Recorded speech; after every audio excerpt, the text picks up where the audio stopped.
তুমি যদি এই জুসটা না খাও, আমি ভাবতে শুরু করব যে তুমি আমাকে অপছন্দ করো।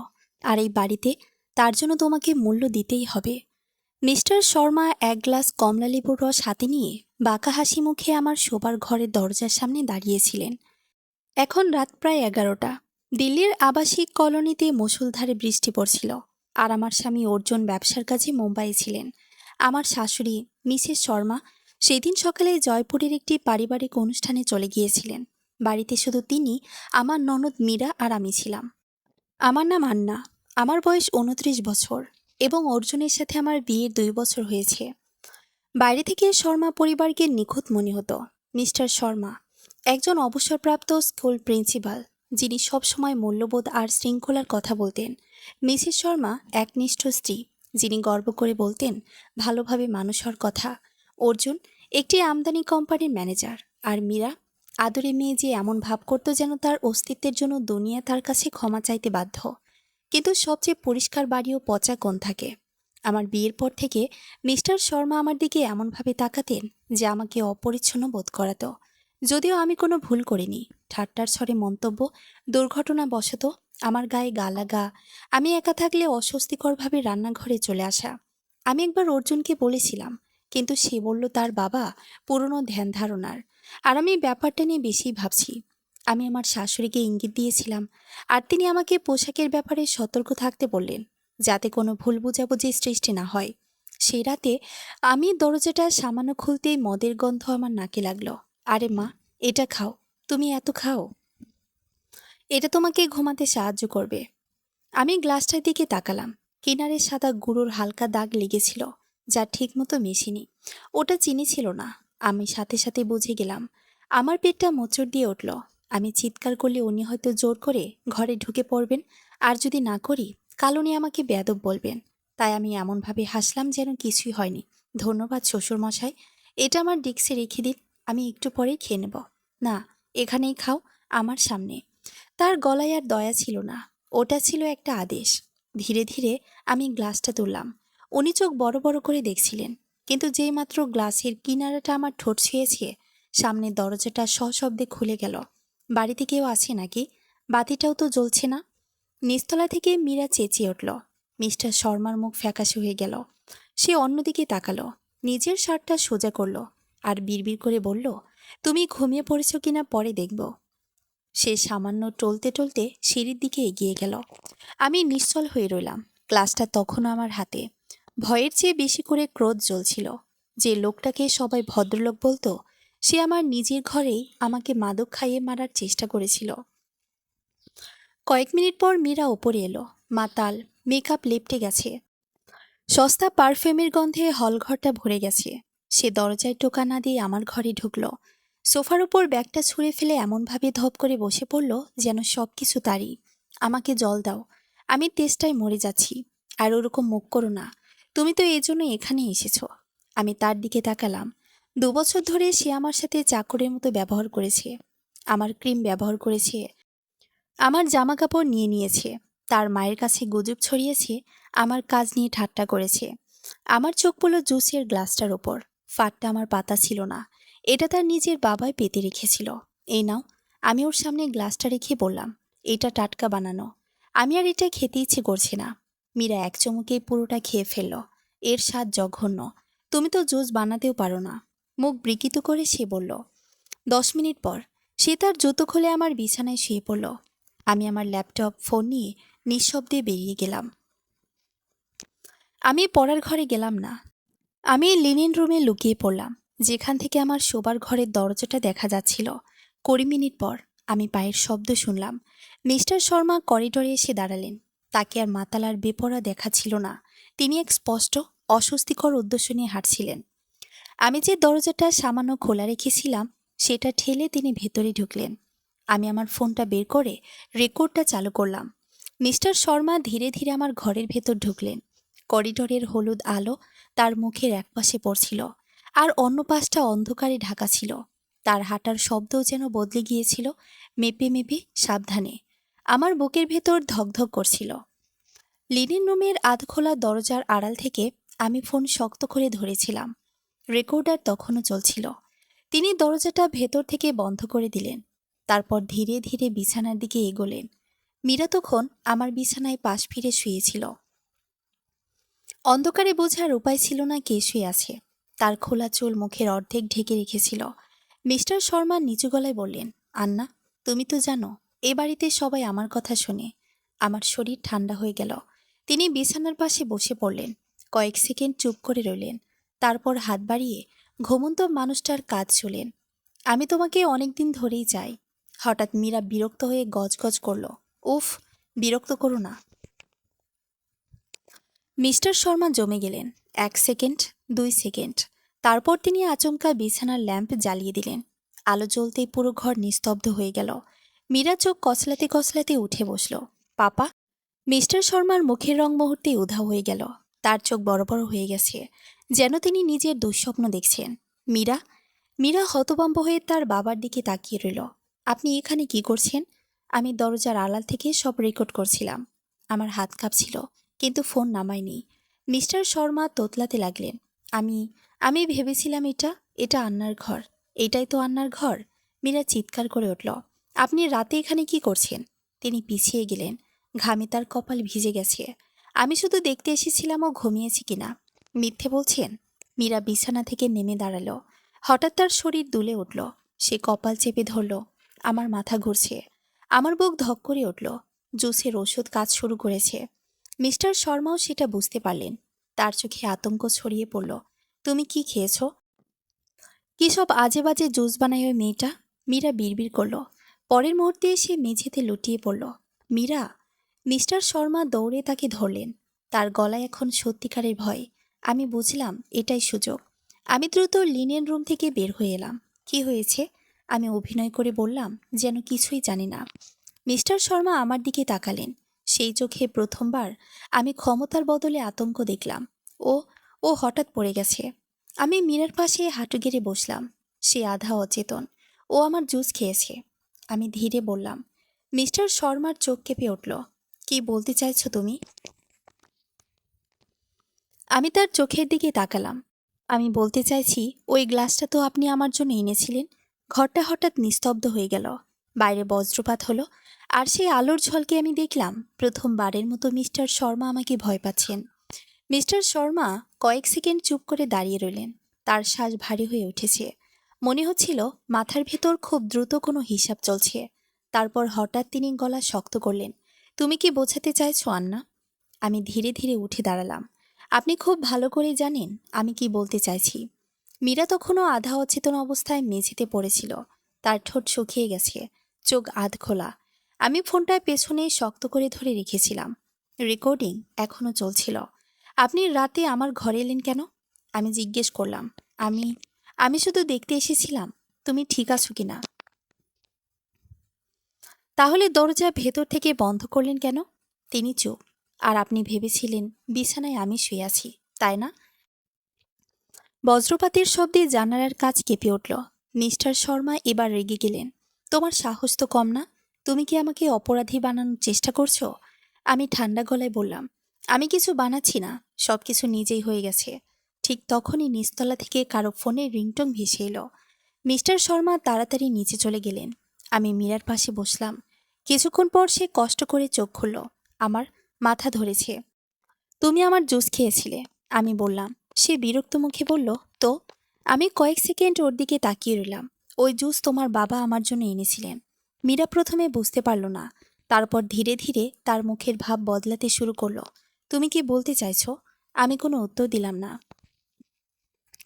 ঠিক তখনই নিচ থেকে মিস্টার শর্মার চিৎকার শোনা গেল, অসম্ভব! আমি আর মীরা দুজনেই চমকে উঠলাম। কিছুক্ষণ পর তিনি দৌড়ে ওপরে এলেন। তার হাতে একটা পুরনো ফাইল। তার মুখ ফ্যাকাশে। এটা এখানে এলো কিভাবে? আমি প্রথমবার ফাইলটা দেখলাম। ওপরে বড় অক্ষরে লেখা, প্রাইভেট মেডিকেল রেকর্ডস। মীরা বিরক্ত হয়ে বলল, পাপা, এখন এসবের সময় না, চুপ। তিনি চেঁচিয়ে উঠলেন। ঘরে অস্বস্তিকর নীরবতা নেমে এলো। ফাইলের ভেতর থেকে কয়েকটা কাগজ মেঝেতে পড়ে গেল। আমি নিচু হয়ে একটা তুলতেই আমার হাত ঠান্ডা হয়ে গেল। ওটা ছিল একটা হাসপাতালের রিপোর্ট। রোগীর নাম মীরা শর্মা। আর নিচে লেখা, সিডেটিভ এক্সপোজিওর হিস্টোরি, এজ 17। আমার বুকের ভেতর কেঁপে উঠল। মীরা হঠাৎ কাগজটা ছিনিয়ে নিল। এগুলো এখানে কেন? তার গলায় আতঙ্ক ছিল। আমি ধীরে জিজ্ঞেস করলাম, 17 বছর বয়সে তোমার সাথে কি হয়েছিল মীরা? মীরা কাঁপতে শুরু করলো। না না, এটা আবার শুরু হতে পারে না। মিস্টার শর্মা এগিয়ে এসে বললেন, ওসব পুরনো কথা, দরকার নেই এগুলো নিয়ে। পুরনো কথা? মীরা হঠাৎ চিৎকার করে উঠল। আপনি বলেছিলেন এটা দুর্ঘটনা ছিল। ঘরটা নিস্তব্ধ হয়ে গেল। মীরা কাগজটা শক্ত করে ধরে কাঁপছিল। তার চোখ লাল হয়ে উঠেছে। মনে হচ্ছিল বহু বছর ধরে চেপে রাখা কোনো স্মৃতি হঠাৎ জেগে উঠেছে। তুমি বলেছিলে আমি অসুস্থ হয়ে পড়েছিলাম। সে ফিসফিস করে বলল, তুমি বলেছিলে পার্টিতে কেউ ড্রিঙ্কে কিছু মিশিয়ে দিয়েছিল। মিস্টার শর্মা এবার গলা নিচু করলেন। মীরা, তুমি এখন ঠিক অবস্থায় নেই। চুপ করে ঘুমাতে যাও। না। মীরা হঠাৎ চিৎকার করে উঠল। আজকে কেউ ঘুমাবে না। আমি স্থির হয়ে দাঁড়িয়েছিলাম। আমার মনে হচ্ছিল এবারের দেয়ালগুলো যেন সব শুনছে। মীরা আমার দিকে তাকালো। তুমি তুমি কি জানো? আমি ধীরে মাথা নাড়লাম। শুধু এতটুক জানি, আজ রাতে উনি আমার জুসে কিছু মিশিয়েছিলেন। মিস্টার শর্মা এবার আমার দিকে তেড়ে এলেন। চুপ করো। কিন্তু মীরা তার সামনে দাঁড়িয়ে গেল। না পাপা, এবার আপনি চুপ করবেন। তার গলায় ভয় ছিল, কিন্তু সে ভয়ের চেয়েও বেশি ছিল ঘৃণা। 17 বছর বয়সে এই রাতটার পর আমি 3 দিন হাসপাতালে ছিলাম। মীরা কাপা গলায় বলল, আমি কিছুই মনে করতে পারিনি। শুধু মনে আছে আমি বাড়ির গেস্ট রুমে জেগে উঠেছিলাম। আর আপনি বলেছিলেন কেউ আমার সাথে খারাপ কিছু করেনি। আমার বুকের ভেতর ঠান্ডা একটা অনুভূতি ছড়িয়ে পড়ল। মিস্টার শর্মা চোখ নামিয়ে ফেললেন। তুমি ভুল বুঝছো। তাহলে রিপোর্টে সিডেটিভ এক্সপেশিওর কেন লেখা? কেউ উত্তর দিল না। বাইরে বৃষ্টি আরো জোরে নামছিল। ঠিক তখনই নিচতলার প্রধান দরজায় জোরে ধাক্কার শব্দ হলো। ধাম ধাম ধাম। আমরা সবাই চমকে উঠলাম। রাত তখন প্রায় 1টা। মিস্টার শর্মা দ্রুত নিচে তাকালেন। এত রাতে কি এলো? আবার ধাক্কা। এরপর একটা নারী কণ্ঠ, দরজা খোলো। মীরা হঠাৎ ফ্যাকাশে হয়ে গেল। না না, এটা হতে পারে না। আমি অবাক হয়ে তার দিকে তাকালাম। কে? সে ঠোঁট কামড়ে ধরল। রিয়া। রিয়াকে? মীরা উত্তর দেওয়ার আগে নিচে থেকে আবার চিৎকার শোনা গেল। আমি জানি তোমরা ভেতরে আছো। মিস্টার শর্মার মুখ দেখে মনে হলো তিনি ভূত দেখেছেন। ওই এখানে কেন এসেছে? তিনি বিড়বিড় করলেন। মীরা ধীরে ধীরে সোফায় বসে পড়ল। কারণ ও সব জানে। আমার শরীর শিউরে উঠল। মিস্টার শর্মা তাড়াতাড়ি নিচে নামলেন। আমি আর মীরা করিডর থেকে নিচের দৃশ্য দেখতে লাগলাম। দরজা খুলতে ভেজা চুল, কালো রেইনকোট পরা একটা মহিলা ভেতরে ঢুকল। তার চোখ সরাসরি মিস্টার শর্মার দিকে। অনেকদিন পর দেখা হলো স্যার। মিস্টার শর্মা গলা শুকিয়ে বললেন, তুমি এখানে কি করছো? মহিলাটা ধীরে ধীরে ব্যাগ থেকে একটা পুরনো ফটো বের করলো। আমি আমার বোনের জন্য এসেছি। তারপর সে ছবিটা টেবিলের ওপর রাখলো। আমি দূর থেকে দেখে বুঝতে পারলাম ছবিতে এক কিশোরী মেয়ের পাশে দাঁড়িয়ে আছেন তরুণ বয়সের মিস্টার শর্মা। আর ছবির কোনায় কালো কালি দিয়ে লেখা, last day before she desperate. ঘরের বাতাস হঠাৎ ভারী হয়ে গেল। মিস্টার শর্মা ছবিটার দিকে তাকিয়ে স্থির হয়ে দাঁড়িয়ে রইলেন। তার মুখে রক্ত যেন শুকিয়ে গেছে। এটা নামাও, তিনি নিচু গলায় বললেন। রিয়া ঠান্ডা হাসল। কেন? ভয় লাগছে? আমি সিঁড়ির ওপর দাঁড়িয়ে সব দেখছিলাম। মীরা আমার পাশে নিঃশব্দে কাঁপছিল। ওকে? আমি ফিসফিস করে জিজ্ঞেস করলাম। মীরা ঠোঁট শুকিয়ে বলল, রিয়া আপুর ছোট বোন স্নেহা। কি হয়েছিল ওর? মীরা চোখ নামিয়ে ফেলল। 15 বছর আগে হারিয়ে গিয়েছিল। আমার বুক ধক করে উঠল। নিচে রিয়া ধীরে ধীরে ঘরের ভেতর হাঁটছিল। আমি ভেবেছিলাম এত বছরে অন্তত আপনার ঘুমটা হারাম হবে স্যার, কিন্তু দেখছি আপনি তো দিব্যি আরামেই আছেন। মিস্টার শর্মা এবার কড়া গলায় বললেন, তোমার বোন পালিয়ে গিয়েছিল। পুলিশও কিছু পায়নি। পুলিশ কিছু পায়নি কারণ আপনি সবাইকে চুপ করিয়ে দিয়েছিলেন। তার চিৎকারে পুরো বাড়ি কেঁপে উঠল। ঠিক তখনই রিয়ার চোখ সিঁড়ির দিকে উঠল। সে আমাকে আর মীরাকে দেখতে পেল। কয়েক সেকেন্ড সে চুপ করে রইল। তারপর ধীরে বলল, ও তাহলে এবার নতুন কেউ এসেছে এই বাড়িতে? আমার শরীর ঠান্ডা হয়ে গেল। রিয়া আমার দিকে তাকিয়ে বলল, তোমার নাম আন্না, তাই না? আমি অবাক হলাম। আপনি আমাকে চেনেন? তোমার মতো মেয়েদের আমি খুব ভালো করে চিনি। সে বলল, প্রথমে অস্বস্তি লাগে, তারপর সবাই তোমাকে দোষ দেয়, তারপর একদিন তুমি নিজের উপরই সন্দেহ করতে শুরু করো। আমার গলা শুকিয়ে গেল। মিস্টার শর্মা চেঁচিয়ে উঠলেন, এনাফ। কিন্তু রিয়া এবার ব্যাগ থেকে আরেকটা জিনিস বের করলো, একটা ছোট ভয়েস রেকর্ডার। মীরা আতঙ্কিত চোখে তাকালো। ওটা কি? রিয়া ধীরে প্লে বাটন চাপল। প্রথমে শুধু ঝিরঝির শব্দ, তারপর একটা কিশোরী কণ্ঠ শোনা গেল। স্যার, প্লিজ আমাকে বাড়িতে যেতে দিন। আমার পুরো শরীর কেঁপে উঠল। এরপর একজন পুরুষের গলা, শান্ত, ধীর, ভয়ঙ্কর। চুপ থাকো স্নেহা, কেউ তোমার কথা বিশ্বাস করবে না। মিস্টার শর্মা হঠাৎ সামনে ঝাঁপিয়ে পড়লেন। বন্ধ করো এটা। কিন্তু রিয়া পিছিয়ে গেল। মীরা ফ্যাকাশে হয়ে দেয়ালে হেলান দিল। না না, আমি বুঝতে পারছিলাম না বেশি ভয়ঙ্কর কোনটা, রেকর্ডিংটা নাকি মিস্টার শর্মার মুখের সে আতঙ্ক। রিয়া এবার সরাসরি আমার দিকে তাকালো। আজ রাতে উনি তোমার সাথেও একই কাজ করতে যাচ্ছিলেন, তাই না? ঘরে কেউ কোনো কথা বলল না। সেই নীরবতায় উত্তর ছিল। ঠিক তখনই বাইরে পুলিশের সাইরেন শোনা গেল। মিস্টার শর্মা চমকে উঠলেন। তুমি পুলিশ ডেকেছ? রিয়া ধীরে মাথা নাড়ল। 15 বছর আগে পারিনি, আজ ডেকেছি। কিন্তু পরের মুহূর্তে মিস্টার শর্মার এমন কিছু করলেন যা কেউ কল্পনাও করেনি। তিনি আচমকা সেন্টার টেবিল উল্টে দিয়ে প্রধান দরজার দিকে দৌড় দিলেন। পাপা! মীরা চিৎকার করল। আমি শুধু দেখলাম একজন ভদ্রলোকের মুখোশ খুলে যাওয়ার পর মানুষটা কতটা ভয়ঙ্কর হতে পারে। আর সে রাত এখনও শেষ হয়নি। মিস্টার শর্মা দরজার দিকে দৌড় দিতেই রিয়া চিৎকার করে উঠল, ওকে যেতে দিও না। কিন্তু তখন অনেক দেরি হয়ে গেছে। তিনি প্রধান দরজা খুলে ঝড় বৃষ্টির মধ্যে বেরিয়ে গেলেন। বাইরে পুলিশের সাইরেন আরও কাছে চলে এসেছে। পুরো কলোনির কুকুরগুলো একসাথে চিৎকার করছে। মীরা সিঁড়ির ধাপে বসে পড়ল। পাপা পালিয়ে গেলেন। তার গলায় কান্না, অবিশ্বাস আর অপমান একসাথে মিশেছিল। আমি স্থির দাঁড়িয়েছিলাম।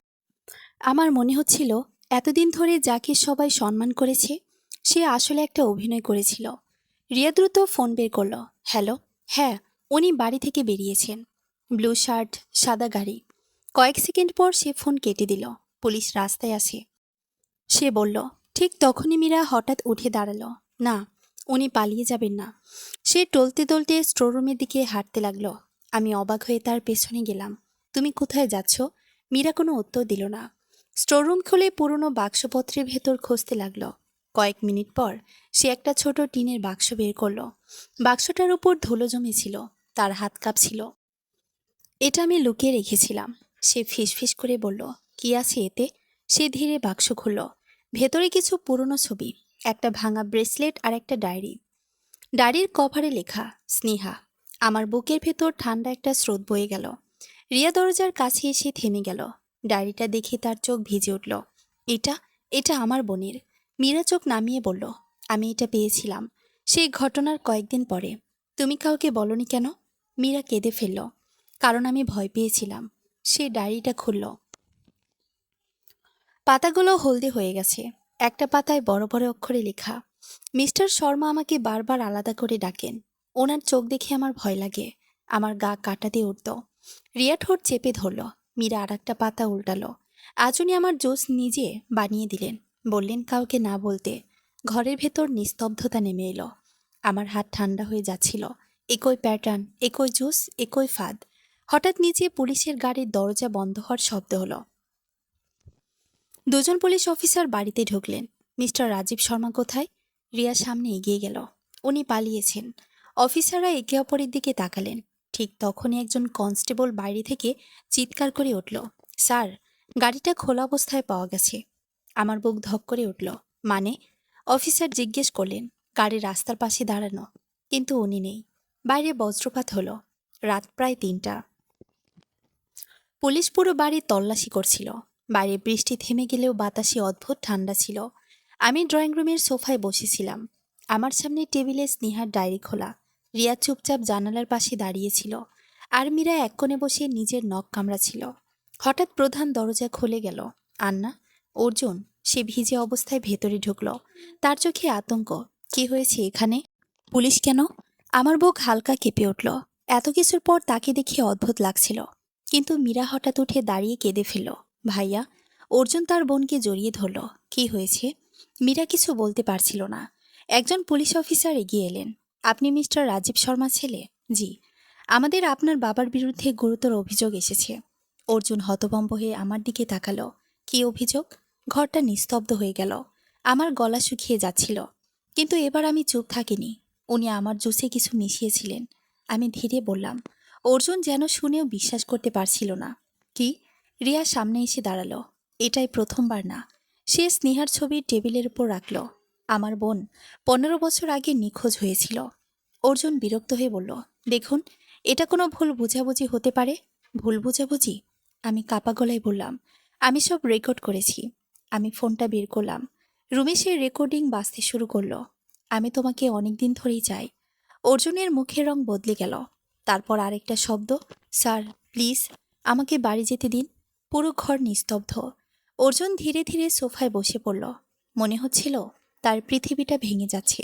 না, সে ফিসফিস করল, আমার বাবা এমন না। মীরা এবার মাথা তুলে তাকালো। হয়তো আমরা কেউই ওনাকে চিনতাম না। ঠিক তখনই এক পুলিশ অফিসারের ফোন বেজে উঠল। তিনি কয়েক সেকেন্ড কথা বলে হঠাৎ গম্ভীর হয়ে গেলেন। লোকেশন পাওয়া গেছে। সবাই তার দিকে তাকালো। মিস্টার শর্মার ফোন শহরের বাইরে পুরনো হাইওয়ের কাছে ট্র্যাক হয়েছে। টিয়া ঠান্ডা গলায় বলল, ও পালাচ্ছে। কিন্তু অফিসার ধীরে মাথা নাড়লেন। না, ব্যাপারটা এত সহজ না। মানে? অফিসার কয়েক সেকেন্ড চুপ থেকে বললেন, ওই হাইওয়ের পাশের জঙ্গলে আজ রাতেই একটা পুরনো কবর খোঁড়া অবস্থায় পাওয়া গেছে। আমার শরীর ঠান্ডা হয়ে গেল। আর পরের কথাটা শুনে মীরা চিৎকার করে উঠল, কবরের ভেতর থেকে একটা মেয়ের ব্রেসলেট পাওয়া গেছে। ঘরের ভেতর যেন হঠাৎ অক্সিজেন কমে গেল। রিয়া ধীরে ধীরে সোফায় বসে পড়ল। তার ঠোঁট কাঁপছিল। না না, ওটা স্নেহার হতে পারে না। কিন্তু তার চোখ বলছিল সে সত্যিটা বুঝে গেছে। পুলিশ অফিসার গম্ভীর গলায় বললেন, আমরা এখনো নিশ্চিত না। ফরেনসিক টিম কাজ করছে। অর্জুন দুহাতে মাথা চেপে বসেছিল। সে বারবার একই কথা বলছিল, বাবা এটা করতে পারেন না, পারেন না।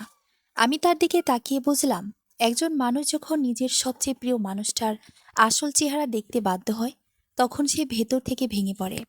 ঠিক তখনই মীরা হঠাৎ উঠে দাঁড়ালো। আমি জানি ওই জায়গাটা। সবাই তার দিকে তাকালো। সে কাপা গলায় বলল, 17 বছর বয়সে ওই ঘটনার কয়েকদিন পরে পাপা আমাকে সেখানে নিয়ে গিয়েছিলেন। আমার বুক ধক করে উঠল। কেন? আমি জিজ্ঞেস করলাম। মীরা চোখ বন্ধ করল। উনি বলেছিলেন, এটা একটা ফ্যামিলি সিক্রেট।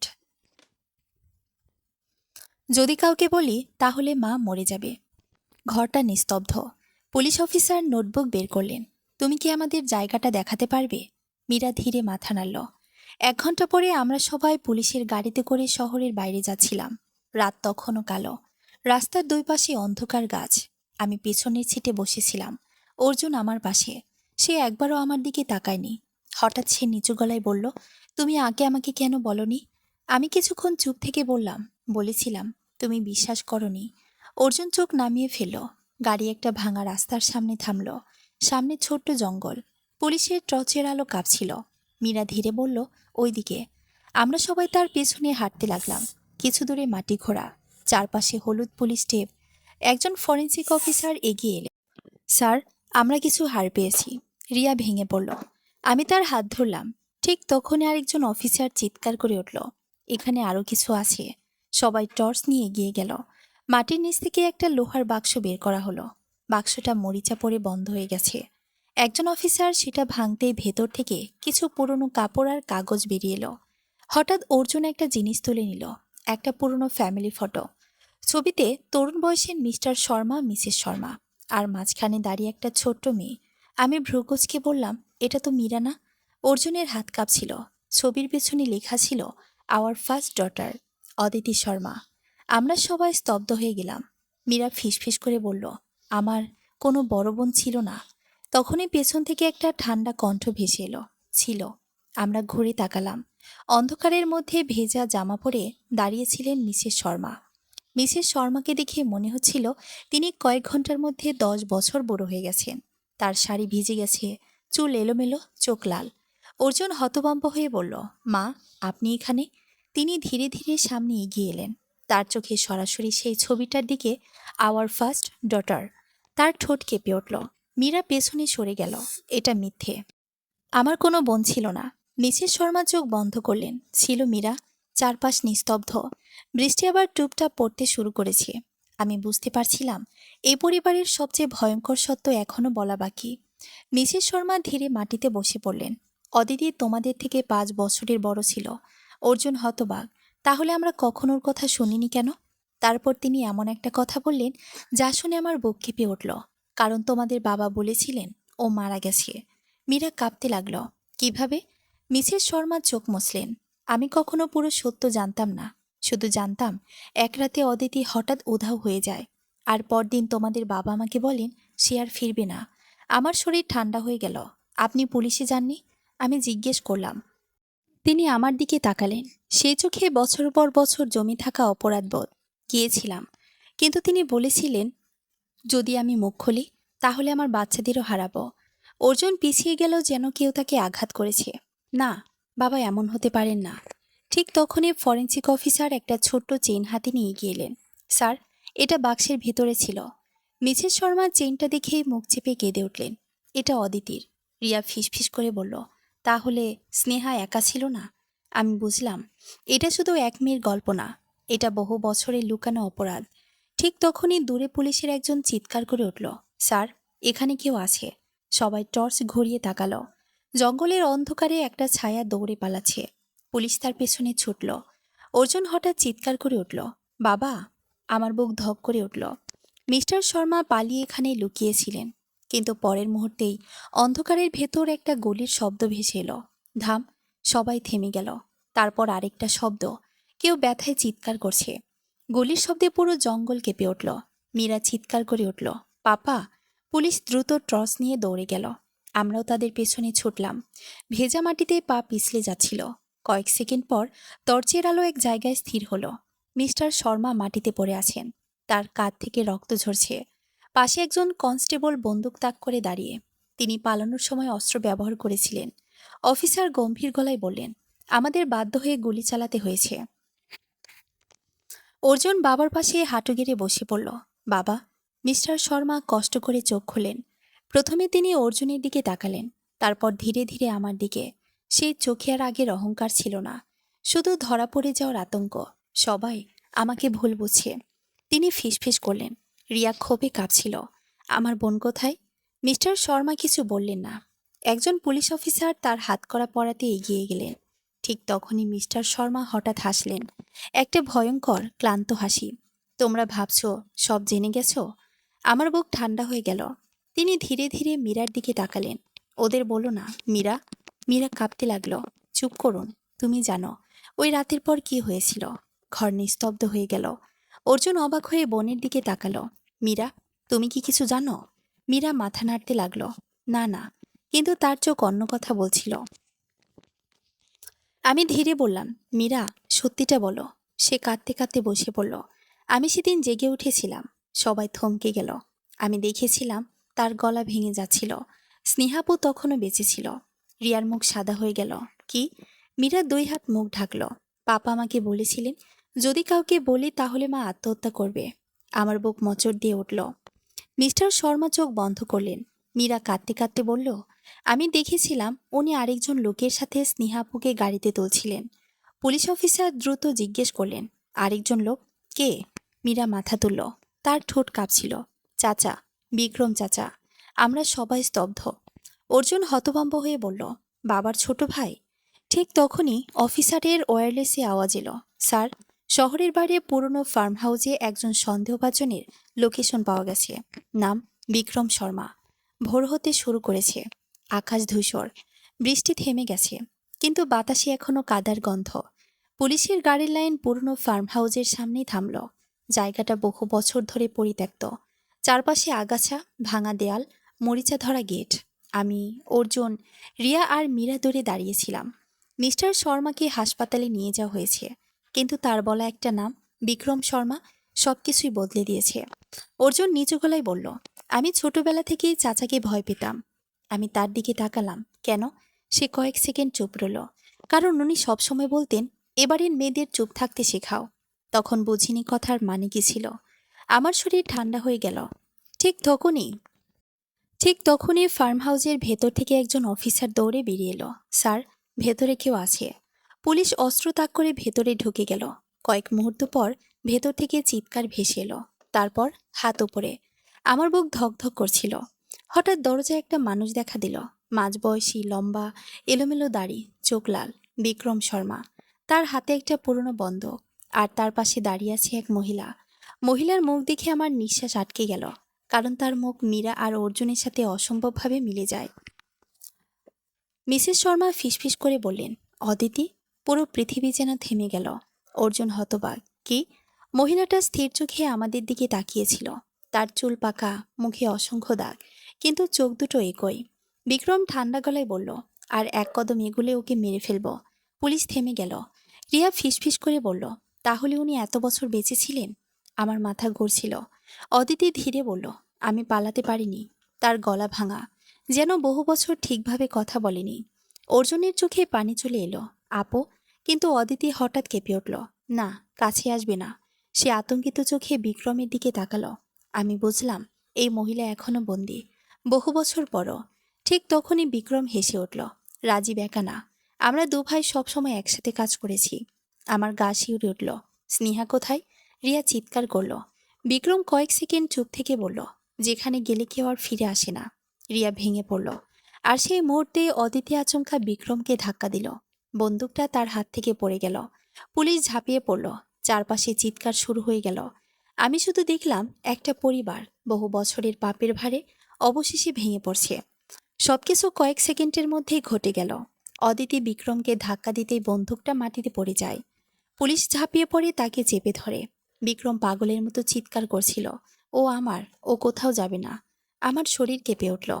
অদিতি দেয়ালের পাশে গিয়ে দাঁড়ালো। তার পুরো শরীর কাঁপছিল। মনে হচ্ছিল এত মানুষ একসাথে দেখে সে আরো ভয় পেয়ে গেছে। মিসেস শর্মা ধীরে ধীরে সামনে এগোলেন। অদিতি মা। অদিতি চোখ বন্ধ করে ফেলল। না, আমাকে ওই নামে ডাকবেন না। তার গলায় এমন যন্ত্রণা ছিল যেন নামটার সাথেও দুঃস্বপ্ন জড়িয়ে আছে। অর্জুন কাঁদতে কাঁদতে বলল, আপু, আমরা তোমাকে খুঁজেছি। মিথ্যে। অদিতি চিৎকার করে উঠল। সবাই থেমে গেল। অদিতির চোখ এবার সোজা তার মায়ের দিকে। তুমি জানতেই আমি বেঁচে আছি? মিসেস শর্মা কেঁপে উঠলেন। না মা, আমি জানতাম না, জানতে চাইনি। ঘরটা নিস্তব্ধ। আমার বুক ধীরে ধীরে ভারী হয়ে উঠছিল। অদিতি দেয়ালে হেলান দিয়ে নিচে বসে পড়ল। যেদিন আমি পালিয়ে তোমাকে ফোন করেছিলাম, তুমি বলেছিলে চুপ থাকতে, কারণ সমাজ কি বলবে সেটা তোমার কাছে বেশি গুরুত্বপূর্ণ ছিল। মিসেস শর্মা ভেঙে পড়লেন। রিয়া দাঁতে দাঁত চেপে বলল, এই পরিবার শুধু অপরাধ না, কাপড় সুতারে লুকিয়ে রেখেছে। পুলিশ বিক্রমকে হাতকড়া পরা ছিল, কিন্তু সে এখনও হেসে যাচ্ছিল। সব দোষ আমাদের উপর চাপিয়ে লাভ নেই, সে বলল। এবারের সবাই জানতো কিছু একটা ভুল হচ্ছে। কেউ থামায়নি। তার কথায় কেউ প্রতিবাদ করল না, কারণ কথাটা সত্যি। ঠিক তখনই একজন অফিসার ঘরের ভেতর থেকে একটা পুরনো ট্রাঙ্ক নিয়ে এলেন। স্যার, এটা লুকানো ছিল। ট্রাঙ্ক খুলতে ভেতর থেকে অনেকগুলো মেয়ের ছবি, চেন, কাপড় আর পুরনো আইডি কার্ড বেরিয়ে এলো। আমার গা ঠান্ডা হয়ে গেল। রিয়া কাপা হাতে একটা ছবি তুলল। তারপর হঠাৎ চিৎকার করে কেঁদে উঠল। স্নেহা। ছবিতে স্নেহা হাসছিল, কিন্তু ছবির কোনায় তারিখ লেখা 3 বছর পরে। মানে স্নেহার নিখোঁজ হওয়ার পরও বেঁচে ছিল। আমার বুক ধক করে উঠল। ও কোথায়? রিয়া চিৎকার করল, ও কোথায়? বিক্রম এবার প্রথমবার চুপ হয়ে গেল। তার হাসি মিলিয়ে গেল।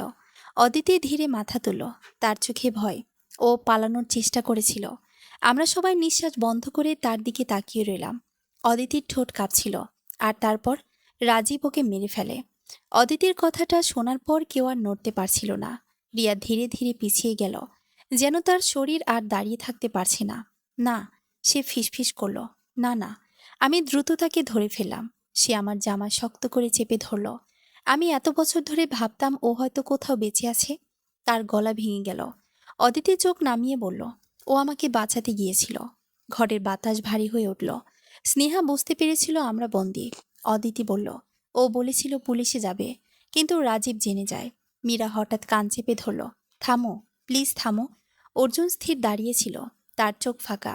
একজন পুলিশ অফিসার ধীরে জিজ্ঞেস করলেন, লাশ কোথায়? অদিতি কয়েক সেকেন্ড চুপ রইল। তারপর কাপা হাতে জানালার বাইরে ইশারা করল। পেছনের কুয়োর নিচে। সবাই থেমে গেল। ফার্ম হাউসের পেছনে একটা পুরনো শুকনো কুয়া ছিল, আগাছায় ঢাকা। পুলিশ সঙ্গে সঙ্গে সেদিকে ছুটল। আমি বাইরে বেরিয়ে এলাম। সকালের আলো ধীরে ধীরে চারপাশে ছড়িয়ে পড়ছে, অথচ আমার মনে হচ্ছিল পৃথিবীতে আরও অন্ধকার হয়ে গেছে। কিছুক্ষণ পর নিচ থেকে একজন অফিসারের চিৎকার ভেসে এলো, স্যার, এখানে হাড় পাওয়া গেছে। রিয়া ভেঙে মাটিতে বসে পড়ল। অর্জুন চোখ বন্ধ করল। তার মুখ দিয়ে পানি গড়িয়ে পড়ছিল। মীরা আমার পাশে এসে দাঁড়ালো। আমি যদি সেদিন কথা বলতাম। আমি ধীরে বললাম, তুমি তখন বাচ্চা ছিলে। সে মাথা নাড়ল। না, আমি ভয় পেয়েছিলাম। আর ভয়ের কারণেই দানবরা বেঁচে যায়। তার কথায় আমার বুক কেঁপে উঠল। ঠিক তখনই এক পুলিশ অফিসার দ্রুত এগিয়ে এলেন। ম্যাডাম। তিনি আমার দিকে তাকালেন। হাসপাতাল থেকে খবর এসেছে। আমার বুক ধক করে উঠল। কি হয়েছে? রাজীব শর্মা জ্ঞান ফিরেছে। সবাই চুপ করে গেল। অফিসার ধীরে বললেন, আর উনি একটা কথাই বারবার বলছেন। কি? অফিসারের গলা নিচু হয়ে গেল। উনি বলছেন, ওই ভিডিওটা খুঁজে বের করো। আমার শরীর ঠান্ডা হয়ে গেল। কোন ভিডিও? অফিসার আমার চোখের দিকে তাকালেন। উনি বলছেন, এমন একটা ভিডিও আছে যেটা পুরো শর্মা পরিবারকে শেষ করে দেবে। হাসপাতালের করিডোরে তীব্র ওষুধের গন্ধ। আমি, অর্জুন, মীরা আর রিয়া চুপচাপ দাঁড়িয়েছিলাম। বাইরে সকাল হয়ে গেছে, কিন্তু কারো চোখে ঘুম নেই। মিস্টার শর্মাকে আইসোলেশন কেবিনে রাখা হয়েছে। দরজার বাইরে দুজন পুলিশ অফিসার আমাদের দিকে তাকিয়ে বললেন। উনি একই কথা বারবার বলছেন, ভিডিওটা খুঁজে বের করো। অর্জুন বিরক্ত গলায় বলল, কি ভিডিও? সেটাই জানার চেষ্টা করছি। ঠিক তখনই কেবিনের ভেতর থেকে কাঁচ ভাঙার শব্দ এলো। সবাই চমকে উঠল। পুলিশ দ্রুত দরজা খুলে ভেতরে ঢুকল। আমরাও পেছন পেছন গেলাম। মিস্টার শর্মা বিছানা থেকে উঠে পড়েছেন, হাতে স্যালাইনের স্ট্যান্ড। তার চোখ উন্মাদের মতো। ওটা কোথায়? তিনি চিৎকার করছিলেন। ওটা কেউ দেখতে পারবে না। অর্জুন হতভম্ব হয়ে বলল, বাবা, কোন ভিডিও? মিস্টার শর্মা থেমে গেলেন। ধীরে ধীরে তার চোখ আমার দিকে উঠল। তারপর তিনি এমন একটা কথা বললেন যেটা শুনে আমার বুক জমে গেল। ওর ল্যাপটপে। সবাই আমার দিকে তাকালো। আমি হতবাক। আমার ল্যাপটপে? মিস্টার শর্মা হঠাৎ হেসে উঠলেন। তুমি ভেবেছিলে শুধু তুমি রেকর্ড করতে জানো? আমার হাত ঠান্ডা হয়ে গেল। মনে পড়ল, সেই রাতে আমি লিনেন রুমে লুকানোর আগে কয়েক মিনিটের জন্য ল্যাপটপটা খোলা রেখেছিলাম। মিস্টার শর্মা ফিসফিস করে বললেন, ওই ভিডিওটা যদি বের হয় তাহলে সবাই শেষ। রিয়া দাঁতে দাঁত চেপে বলল, তাহলে আজই সেটা দেখা হবে। 2 ঘন্টা পরে আমরা বাড়িতে ফিরলাম। ড্রয়িং রুমে সবাই বসে। টেবিলের ওপর আমার ল্যাপটপ। আমার হাত কাঁপছিল। আমি ফোল্ডার খুলতে একটা নতুন ভিডিও ফাইল দেখতে পেলাম। তারিখ, গত রাত। অর্জুন নিচু গলায় বলল, প্লে করো। আমি ভিডিও চালালাম। প্রথমে শুধু অন্ধকার, তারপর ক্যামেরা নড়ল। ভিডিওটা আমার ঘরের। মনে হচ্ছিল কেউ লুকিয়ে ক্যামেরা বসিয়েছিল। হঠাৎ দরজা খুলে গেল। মিস্টার শর্মা ভেতরে ঢুকলেন। আমার বুক ধকধক করতে লাগলো। কিন্তু পরে দৃশ্য দেখে সবাই জমে গেল। ভিডিওতে দেখা গেল মিস্টার শর্মা একা নন, তার পেছনে দাঁড়িয়ে আছেন মিসেস শর্মা। ঘরের নিস্তব্ধতা নেমে এলো। ভিডিওতে মিসেস শর্মার গলা শোনা গেল, আজই শেষ করো, মেয়েটা বেশি জেনে গেছে। আমার নিঃশ্বাস বন্ধ হয়ে আসছিল। অর্জুন ধীরে ধীরে মায়ের দিকে তাকালো। মা, মিসেস শর্মার মুখ সাদা হয়ে গেছে। ভিডিওতে আরও শোনা গেল, আগেরবার যেমন ভুল করেছিলে এবার সেটা হবে না। রিয়া ফিসফিস করে বলল, মানে? উনিও সব জানতেন? মীরা কাঁদতে কাঁদতে পিছিয়ে গেল। মা, তুমি? মিসেস শর্মা হঠাৎ চিৎকার করে উঠলেন, আমি কাউকে মারিনি। কিন্তু তার গলায় অপরাধবোধ স্পষ্ট। ঘরের ভেতর কেউ কথা বলছিল না। ভিডিওটা থেমে গেছে, কিন্তু তার শব্দ এখনো আমাদের মাথার ভেতর বাজছে।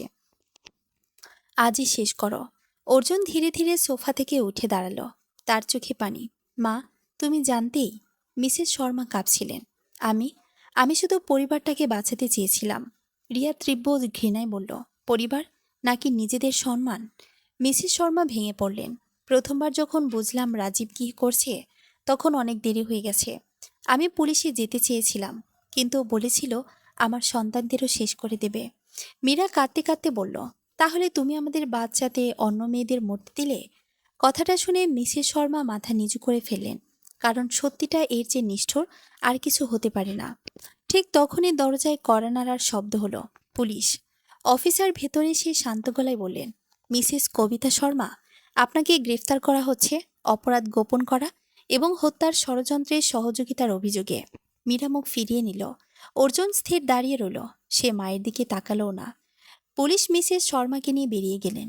বাড়িটা হঠাৎ অদ্ভুত ফাঁকা লাগতে শুরু করলো। 1 মাস পরে শর্মা বাড়ি বিক্রি করে গেছে। মিস্টার শর্মা ও বিক্রম শর্মার বিরুদ্ধে একাধিক অপরাধ প্রমাণিত হয়েছে। স্নেহা এবং আরও কয়েকজন নিখোঁজ মেয়ের মামলা আবার খোলা হয়েছে। অদিতি এখন থেরাপি নিচ্ছে। খুব কম কথা বলে, কিন্তু অন্তত এখন আর বন্দি নয়। রিয়া তার বোনের জন্য একটা ছোট ট্রাস্ট খুলেছে। আর আমি সেই বাড়ি ছেড়ে চলে এসেছি। আজ দিল্লির এক ছোট ক্যাফেতে বসে আছি। সামনে কাচের গ্লাসে কমলা লেবুর জুস। আমি গ্লাসটার দিকে তাকিয়ে হালকা হাসলাম। একটা সময় এই ধরনের গ্লাস দেখলেই আমার হাত কেঁপে উঠত। এখন আর ওঠে না, কারণ আমি বুঝেছি দানবেরা সবসময় অন্ধকারে থাকে না। কখনো কখনো তারা পরিবারের সবচেয়ে সম্মানিত মানুষটার মুখ পড়ে ঘুরে বেড়ায়। আর সবচেয়ে ভয়ঙ্কর বিষয় হলো অনেকেই সেটা জানে, তবুও চুপ থাকে। ফোনে একটা মেসেজ এলো, অর্জুন, আমি জানি ক্ষমা চাওয়ার অধিকার আমার নেই, তবু ধন্যবাদ সত্যিটা সামনে আনার জন্য। আমি কিছুক্ষণ স্ক্রিনের দিকে তাকিয়ে রইলাম, তারপর ফোনটা সাইলেন্ট করে দিলাম। কিছু সম্পর্ক ভেঙে যায় না, এগুলো আসলে অনেক আগেই মরে যায়। আমি জুসের গ্লাসটা ধীরে টেবিলে রেখে ক্যাফে থেকে বেরিয়ে এলাম। বাইরে বৃষ্টি পড়ছিল, কিন্তু এবার সেই বৃষ্টি আমার কাছে ভয়ের না, মুক্তির মনে হচ্ছিল। সমাপ্ত।